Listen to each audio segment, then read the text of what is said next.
Hey guys, so this is a video I'm making to follow up to the Matrix 1 and 4 video that I put up at X. I specifically brought up the film Under the Silver Lake in that video, and several people now have asked me to help them try to understand this film. So I'm going to do that from my perspective, my review of the film. My voice is a little cracked up. It's been a very rough week, so you'll have to excuse that. So this movie was released in 2018, and it's one of those films that people either love it or they hate it a lot. There's not a lot of in between on this movie.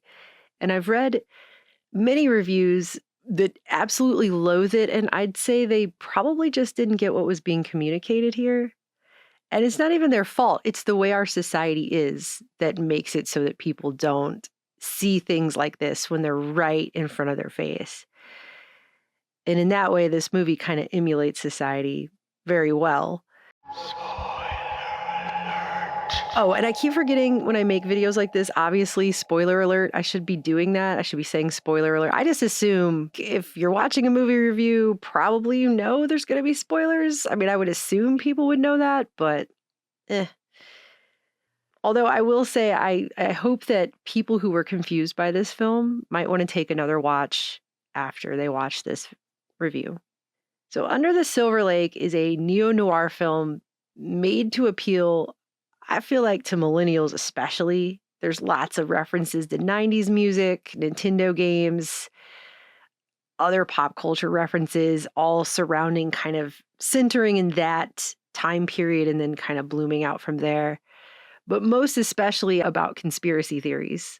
This entire film is just replete with codes and ciphers and references to hidden conspiratorial things all over reality and under the surface of reality.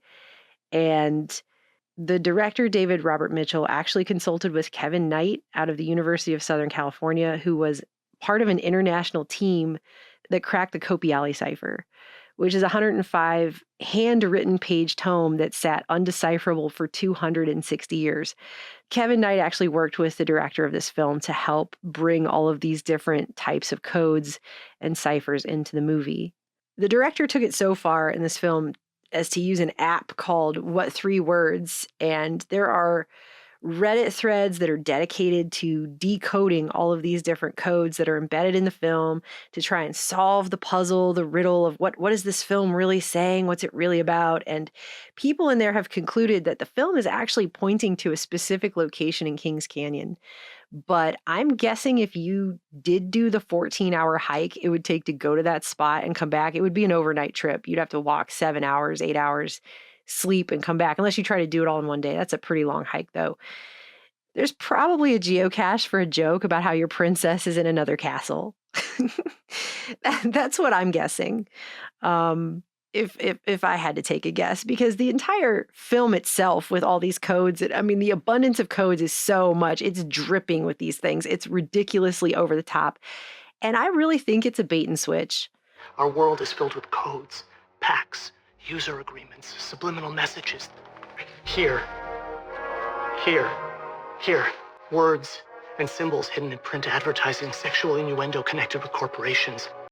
Mitchell knows that a lot of, especially the guys watching this film, are going to overlook a lot of the deeper symbolism that's here and focus entirely on the external stuff, the codes, the pop culture, the sex references, and not see what's actually going on right in front of them, what's actually being communicated here about ourselves, our connection with ourselves, our connections with others, our love, the nature of love and care.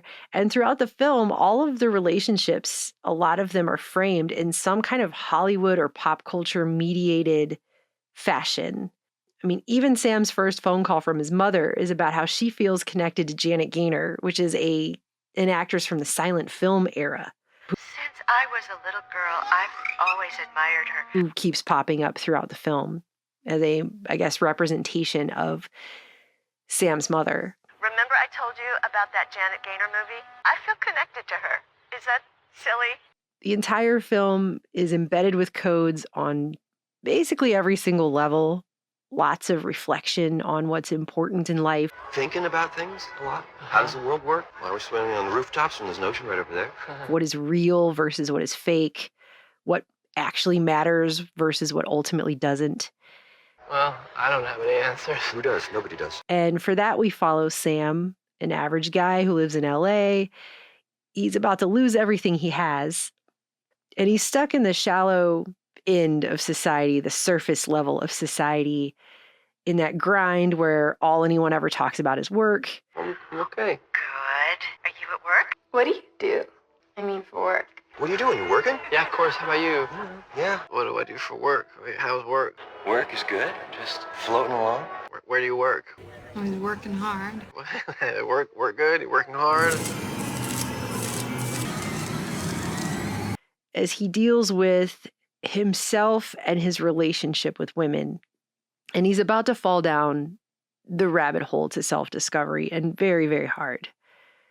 And the backdrop to this is all the pop culture imagery that is produced by Hollywood, the lens through which a lot of modern Americans, and I would say by extension, much of the world that the West has exported this imagery to, view reality. Oh, and there's also a dog killer on the loose. At the beginning, Sam is in this coffee shop and he's staring at these two girls, and the long, slow camera zoom lends to the idea that he's pining, wishing he could pierce the mysterious veil or even approach that female sphere, which he, through the first part of the film, is very much on the outside of. His relationship to women is mostly from a distance. He's always watching them or following them, but unable to really connect. He uses binoculars to spy on an older woman who walks around topless on her balcony across the way, someone who appears incredibly comfortable with herself and seems very much in touch with her inner child and her mothering sides as she takes care of numerous birds. And one of them, a parrot, keeps repeating this unintelligible phrase throughout the film. Who's the neighbor's parrot? What's it saying? Rotterdam? I don't think so. But Sam's really interested in his Marilyn Monroe-esque neighbor, Sarah, who seems to have her own program going on. And Sam does have a physical relationship with a bit actress that we see, but this is probably the most unsexy, disconnected, non-intimate sex scene that I think maybe I've ever seen portrayed in a film, literally ever, bar none. They have a conversation about a Kurt Cobain poster signed by his daughter Frances on Sam's wall, and then watch a news broadcast about the disappearance of a billionaire the whole time they're having sex. And it's doggy style, by the way. Lots of dog references in the film. What if your owner don't show up? I think they gas them. Huh? For a purpose. So anyway, it's very blah. It's very gross. It's it's basically like the only purpose of this sex is to stimulate the limbic system for a few minutes, and that's it. There's no real other reason for this to even be happening at all. It's no intimacy, there's no energetic connection there. There's no care that's actually being taken from one person to the other in any way at all. In fact, Sam has some secret writings on his bedside stand with codes and things he's been messing with.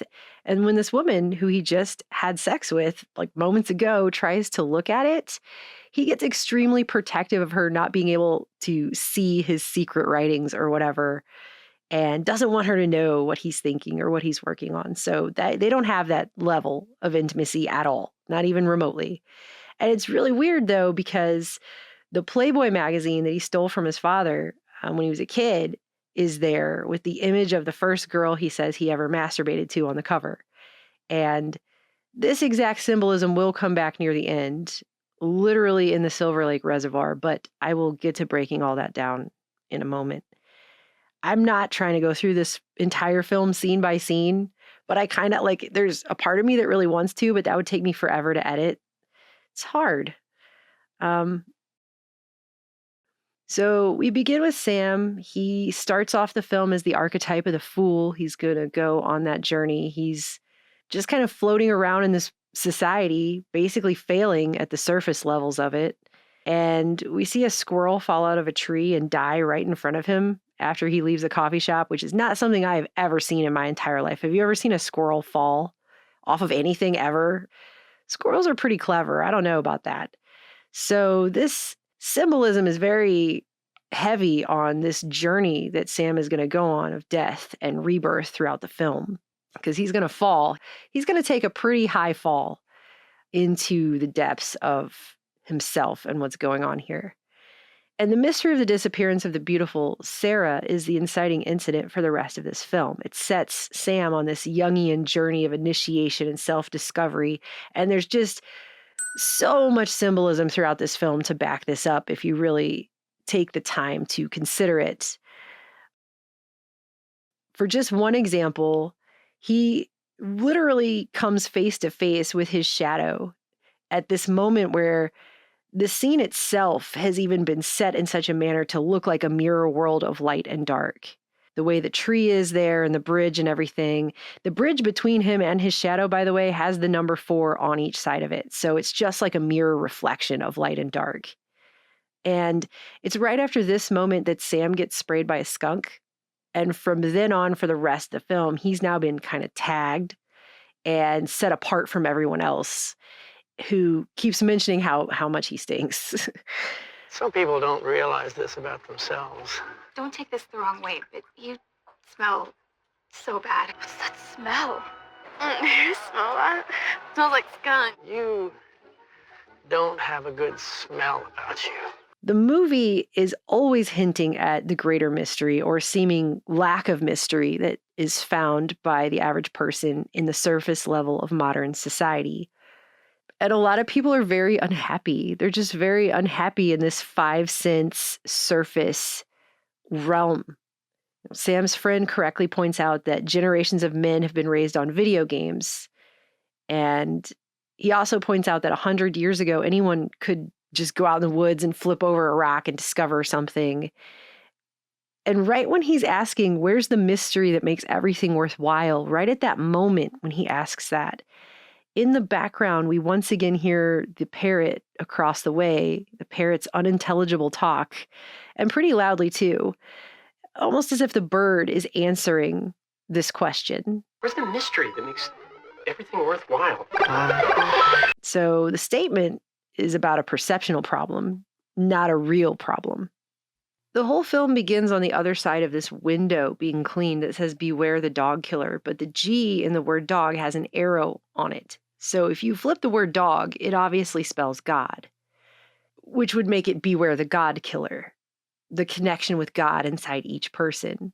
Because if you're trained by Hollywood what to think and feel about your life and your relationships and how you perceive yourself in reality and how you perceive reality in general, you might as well be a dog, right? Lots of references to Sam acting like a dog, other people in this film barking and acting like dogs.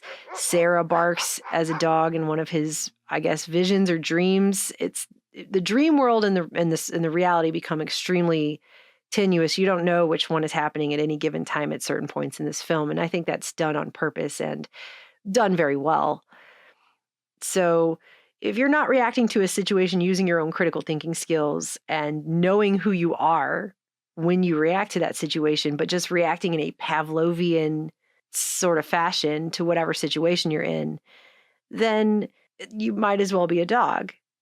We talk a lot about this with the dog and the eagle symbolism in the Overlooked series, Breaking Down The Shining. Now, I went into a whole breakdown of the Trinity of Woman, the triple goddess metaphor, in relation to how it's portrayed in the Matrix films in that review on X. I'll go ahead and throw a link to that down in the description in a pinned comment, so you guys can go see that if you haven't. But I also mentioned Silver Lake in that review because the same symbolism is all over this film too, and heavy. All these holy trinities of women thriving like plants under the heat of the city's male gaze. 3, 3, 3, 3. Sam's whole journey begins after Sarah disappears by trying to find her, following 3 girls, literally driving around in a white rabbit. You know a redheaded, a blonde, and a brunette that drive a white convertible rabbit. So he's following 3 women in a white rabbit. He's following the white rabbit. Hey, did you find those girls you're looking for? Forward, And every code that he finds through those girls, once that happens, are numbers that all equal 13. So 1 and 3, once again. So 1 and 3, once again, Neo and Trinity. It's the same formula over and over and over. But the irony in Under the Silver Lake is that while the masses are relating to each other in this Hollywood-trained, dog-like fashion, Mitchell also portrays the elite class as not understanding this Trinity either. As we reported earlier, Sevens was found dead in his car with the bodies of 3 women. And it's pretty hilarious. You have wealthy elites who are faking their own death so they can go down into Egyptian tombs that have been built underneath Los Angeles and lock themselves in there with 3 much, much younger women. Apparently, the remains of a dog were found in the purse of one of the victims. And the 3 girls are apparently being programmed with the 1953 Marilyn Monroe, Betty Grable, Lauren Bacall screwball comedy How to Marry a Millionaire. Big room full of nothing but rich millionaires.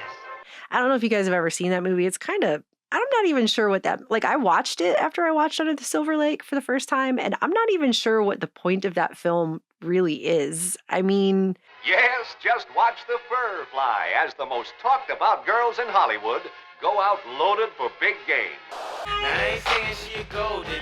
It's got a really weird... There's a lot of movies in the 50s, especially like the original Father of the Bride, promoting a very materialistic view of relationships, love, reality. It seems very purposeful and cloying and ham-fisted. It was terrible. 3 fascinating females who pooled their beauty in the greatest plot against mankind since Helen of Troy, Marie Antoinette, and Venus de Milo. How to Marry a Millionaire came off that same way. I didn't even think it was that funny, so I'm not even sure why they call it a screwball comedy. I mean, I think Marilyn Monroe's a good comedian, but I mean, it's just such a, I don't know, seemingly pointless film, really, in a lot of ways. I mean, maybe it's because I wasn't born in that time period, so I don't know. I don't have the mindset that is speaking to at all. Quite possible, but I was not feeling that movie in any way. I don't know. I could take it or leave it. But you have this girl who is obviously very programmed by this movie. I mean, her entire room seems to be this movie. She has these dolls. They have codes. I mean, it's a whole thing where they're really, I mean, that's so obvious, right? That she has her 3 friends. She's got the 3 dolls. She's watching the movie with the 3 women. They're trying to marry a millionaire. Like, that's the whole point of their existence. I mean, it's pretty in your face. It's very, very blatant. I mean, which again, you have a man, a wealthy so-called elite man getting sealed into a tomb. They're tombs for kings, like me. With 3 young women. About to be sealed in a tomb with my beautiful brides and all of my worldly possessions. And the plot is so they can basically do all the same stuff they're already doing on the surface reality. And we are going to have delicious meals and wine and television and sex, enough to last 6 months. And then somehow, though, through this process of being sealed in this tomb with these 3 young girls, this man believes he's going to ascend. It's not about burial. It's about ascension. They're going to be ascended or whatever. We will be beyond this universe, living together like kings without limitation. Like, it doesn't really even make any sense. And all of these wealthy dudes get 3 different girls, like 3 different young girls with different hair colors or different surface characteristics, basically, to try and make into a female trinity, instead of finding a woman who is self-actualized by embracing the 3-fold aspects of herself, her inner child, her mother aspect, and her wise old crone aspect. Then again, these men haven't done all that much deep introspection and shadow work either. The whole building a tomb and going underground thing seems to be a way of going around that process, is like a cheat, which is not going to work. That's not how this works. You can't cheat this. This is not something there's no cheat codes. This is not the Konami code. You can't do up, up, down, down, left, right, BA, select, start, and get extra lives. That's not how it works. You have to actually go through the process. You actually have to do the work. Sam also in this movie confronts and defeats the songwriter. There is no rebellion. There's only me earning a paycheck. It's a very graphic head-smashing scene. A24 movies seem to be really about that, if you've seen a lot of their films. I like a lot of A24 stuff, a lot, but there's a lot of head-smashing going on, and it's very symbolic of breaking down a thought process that has controlled a mind. I created so many of the things that you care about. Which again, is it even real, or is this happening in Sam's head? We don't know. It's a mistake to just assume that everything we're seeing in this movie is actually happening in real physical time. Symbolically, though, it is like he's ridding himself and his mind of these illusions. The illusions of Hollywood programming, the illusions of what our lives are for, what love is, what it should be, you know, what a woman should be and what a man should be, all of that stuff. Is that Kurt Cobain's Fender Mustang guitar? And he's even using Kurt Cobain's guitar to do it. The literal guitar from the poster of Kurt Cobain that he has signed over his bed. But you have everything.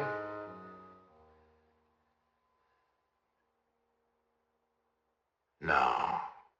I mean, this is a world that's telling people that the only worthy time in their lives is this little tiny window when they're very young. We have this tiny little window where we can have fun. Which is bullshit and ridiculous. And actually, I would suggest my 20s were a lot worse than my 40s have been because I didn't know shit about shit in my 20s. So how did I know how to enjoy my life, really? They tell you that enjoying your life is going to parties and getting trashed, man. I'm getting trashed, man. Isn't that what you're supposed to do at a party? And I just think, you know, is that really all that there is to it? No, there's so much more. And I don't think I could have done that in my 20s because I didn't know who the hell I was in my 20s at all. I was still lost in the same world Sam is in this film. I mean, a lot of what we're sold out of that system is complete horseshit. It's just not true. And it really does impede people's abilities to understanding themselves and each other in ways that I think are in some ways really not that great for society. Oh, I almost forgot. There's a subplot with the Curse of the Owl's Kiss. And that's a big conspiracy that's supposed to be behind the scenes of everything, is the Owl's Kiss curse. And Sam meets a guy who writes a zine about this, and he goes to his house. And I think it's interesting that his house is number 1492. I don't think that was an accident. Take a look. That's the sign of the Owl's Kiss right there on every dollar bill in this country. Where this man is obsessed with decoding Hollywood conspiracy theories and has collected the death masks of dozens of famous people and hung them all over his walls in his living room. And his take is completely inverted. I really need to get a family. So I have somebody to leave these to, right? These people, they need to be remembered. And one of the particular things somebody was asking me, what is the Owl's Kiss? You know, what is the point of the Owl's Kiss? And in my view, this is a massive projection where someone believes something so fervently, so ardently, that they kill themselves by it. The belief is so powerful that it even gets transferred to Sam. A lucky soul who finds himself the recipient of an owl's kiss. What a bunch of horseshit. Which is actually how the contagion of powerful projections works in reality. But it's obviously in the dream realm, at least in part, or in the space between sleep and reality for Sam, because when the owl lady attacks him, he points a gun at her. She runs away and locks herself in his room. And when he runs in there to look for her, he's looking for her in his sock drawer. I mean, I don't think she could fit in the sock drawer. If she can, that's pretty special. So this, again, this kind of thing is done many times in this film where you don't know, like, is it real? Is this reality? It seems impossible to be actual reality. And it's very much like The Shining. There's hints that what you're seeing may or may not actually be happening, but they're incredibly subtle. And I don't know, I think that's one of the best ways to do that in a film. And I mentioned the magazine on his bedside stand with the girl on it from his first childhood sexual fantasy. And it turns out to be the golden daughter of the missing billionaire. And she's always wearing gold, just by the way. And Sam follows a coyote symbolically a trickster who is both creator and destroyer. You ever find yourself alone with a coyote? You don't run away. You follow it. See where he takes you. To a party at this girl's house in his pajamas. And there's even a moment where he's wearing this white t-shirt and he walks into the party, and a girl who's covered in butterflies, which is a symbol of the renewal of the psyche, says to him, I like your shirt. because now he's down to white. He is plain. He has no graphics on his shirt. He is down to his base self now when he's walking into this party by this point in the film. And at this moment, he has to confront his ex-girlfriend who rejected him and left him. So he's now facing his fear, his female fear here. And only then does he get to meet this golden girl from his original fantasy. You see how that works? And face that. So he has to work backwards down to this moment. You know who painted it? It's Janet Gaynor, the actress. And they take a walk and literally go skinny dipping in the Silver Lake Reservoir, which has been made to look impossible instead of real. When you see the scene laid out, the moon and how you can see the Hollywood sign and the Griffiths Observatory like that, all in the same shot, very large. I mean, I've been there. We've been there. That's impossible. That's not a real view of this place. So this is very dreamlike in its quality. But the Silver Lake is, of course, a reference to the subconscious, where we see this girl get shot.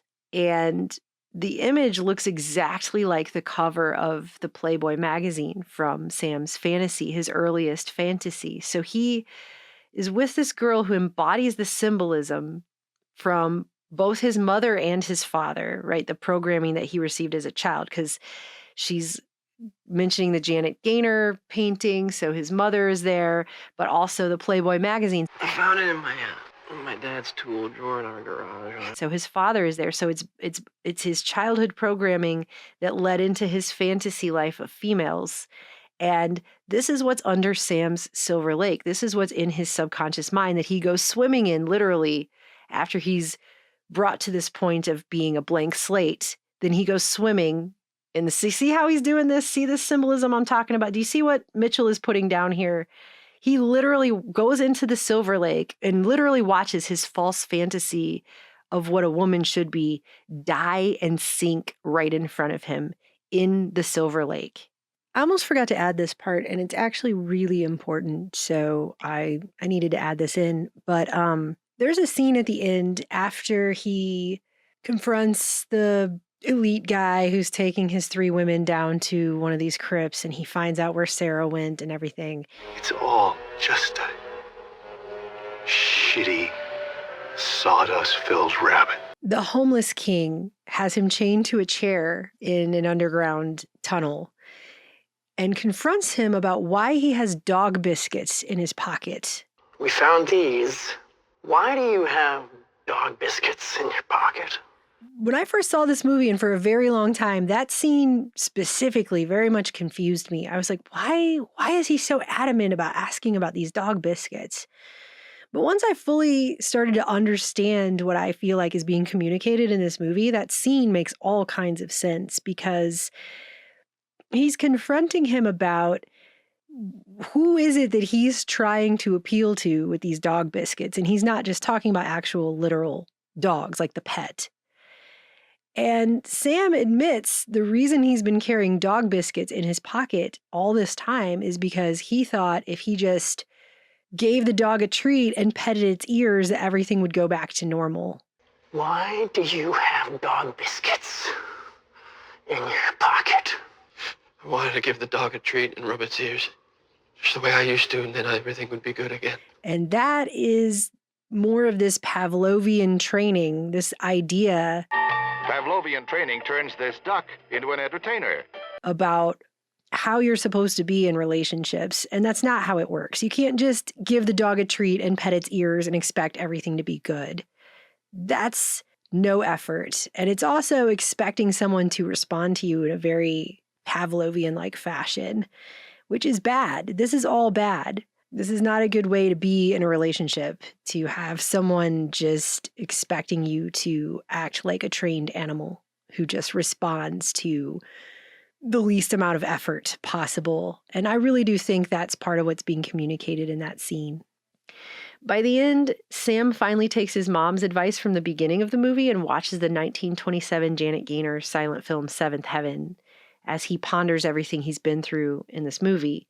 And he finally sees the bigger picture here. He finally sees himself. He finally sees what it is he actually needs.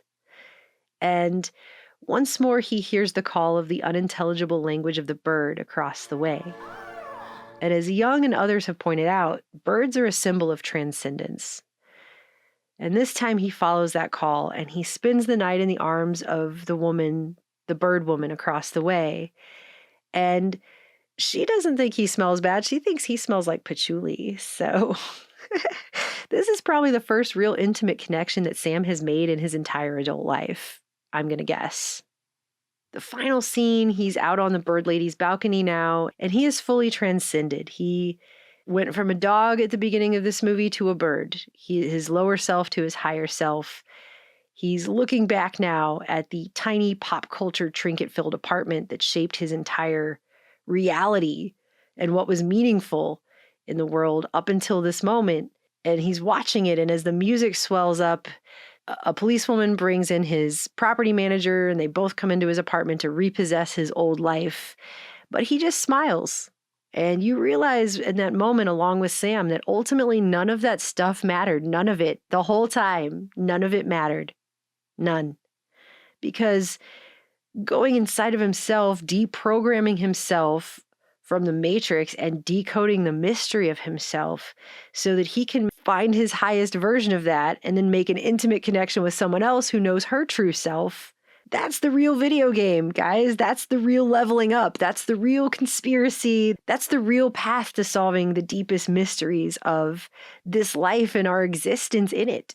So this movie isn't about a literal dog killer. It's about a metaphorical dog killer. It's about killing the false Hollywood god that people treat as their master, and beware of the God killer that kills your connection to God within yourself. It's about the liberation from the programmed lower self so that we can be reborn and integrate ourselves and self-actualize into the highest version of our true self that we can even be, which is solving one of the greatest mysteries of our individual existence. And the thing is, I think Mitchell is trying to appeal mostly to a masculine audience with this movie, although I will say I love this movie very much. And upon further consideration, watching it again to write up this review this morning, I would now say it's probably this is one of my top 3 favorite films of all time, at least for right now. People will spend forever trying to decode their external reality without ever bothering to look within, to decode what's going on inside of themselves, inside of their minds, inside of their spirits. They will focus on literally everything else outside of themselves, but themselves. And it isn't until Sam goes on this fool's journey and goes through this initiatory process and actually faces himself and confronts his fears and the shadows and programs lurking inside of himself under the Silver Lake that he begins to really wake up to the true mysteries of this reality. This is the real waking up. This film portrays the real waking up. It's not waking up to the matrix of how corrupt and how many things we're taught are lies and all that stuff. I mean, that's part of it, but the real waking up is waking up to your true self, finding that, going down the rabbit hole of that conspiracy and finding who you actually are underneath all of that bullshit. And that's what's buried under the subconscious waters. In the depths.